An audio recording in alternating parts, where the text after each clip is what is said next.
Jodhpur jail में बंद आसाराम बापू के मामले से जुड़ी हर जानकारी के लिए अब आसाराम बापू के साधक की ओर से साइबर सेल बनाया गया है। हमारे साथ पीआरओ नीलम दुबे जी मौजूद है, उनसे बात करते हैं। नीलम जी बताइए, किस तरह का ये साइबर सेल है और किस तरह की जानकारी भक्तों को पहुंचाई जाती है? देखिए, क्योंकि ये आश्रम से जुड़ी गतिविधि नहीं है, इसलिए बहुत सारी जानकारी मेरे पास भी नहीं है। जब सब चैनलों में हो हल्ला मचा, तब मैंने इन्फॉर्मेशन इकट्ठी की कि कौन है, क्या चल रहा है। तो मुझे जो पता चला वो जानकारी ये है कि कुछ साधकों ने मिल करके एक साइबर सेंटर बनाया है ताकि साधकों तक एग्जैक्ट इन्फॉर्मेशन जा सके, जो सही इन्फॉर्मेशन है। जैसे कि पहले चलता ये रहा, अभी कुछ दिन पहले भी ये चलाया गया कि आसाराम बापू हॉस्पिटल में एडमिट हुए, भर्ती हुए, जबकि ये खबर गलत थी।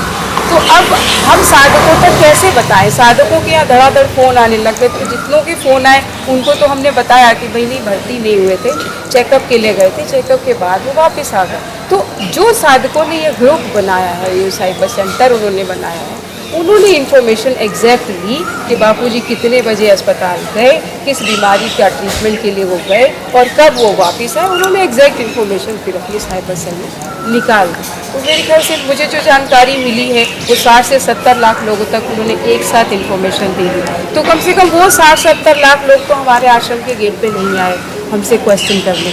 तो मुझे लगता है अगर साधकों ने एक जरिया ढूंढा है मिलजुल करके कि जो भोले भाले साधक हैं जिनको कोई गुमराह कर रहा है, तो उनको अगर सही तस्वीर हम दे रहे हैं तो बापूजी के बारे में कि बापूजी कब बीमार हुए, कब सही हुए, कब कोर्ट में आ रहे हैं, कब कोर्ट में नहीं आ रहे हैं, एग्जैक्ट इन्फॉर्मेशन अगर वो दे पा रहे हैं तो फिर इसमें गलत है। नीलम जी, ये किसने बनाया है और किस तरह से काम करते हैं? कितने लोग हो गए? आपने कहा आपकी वहाँ विजिट की। देखिए, मुझे बहुत ज़्यादा जानकारी इसलिए नहीं है क्योंकि ये गतिविधि आश्रम से बिल्कुल भी जुड़ी हुई नहीं है। जोधपुर आश्रम के बाहर मार्केट के पास 3-4 दुकानें हैं। दुकानों के ऊपर एक जगह है, वो उन्होंने किराए पे ली है और एक हॉल सा है, छोटा सा कमरा है और उसमें उन्होंने 8-10 ऐसे छोटे छोटे लैपटॉप रखे हुए, कुछ फ़ोन रखे हुए, उसके ज़रिए वो अपनी गतिविधि चालू करते हैं।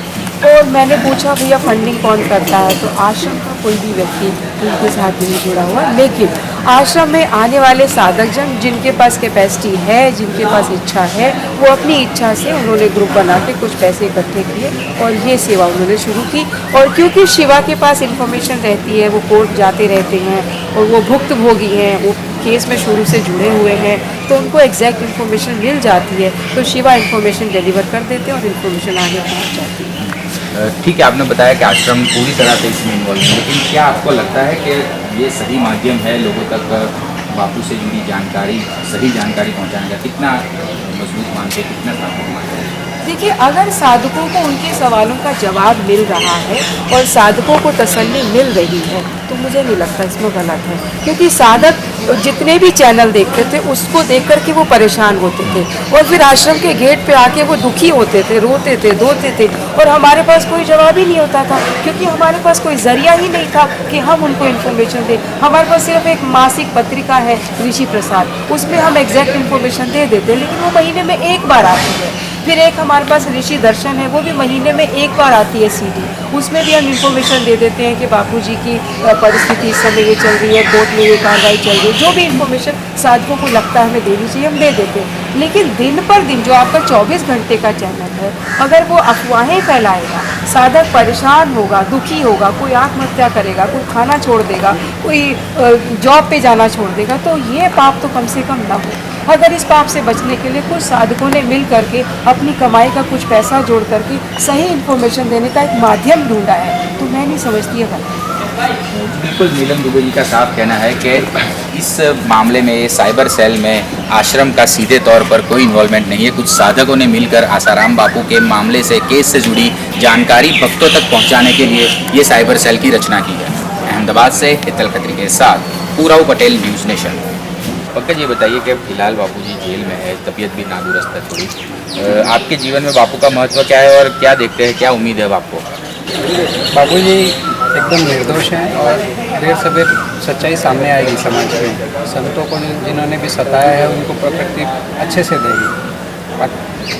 पहले के समय में जिन्होंने संतों को सताया था उनको सामने भुगतना पड़ा है।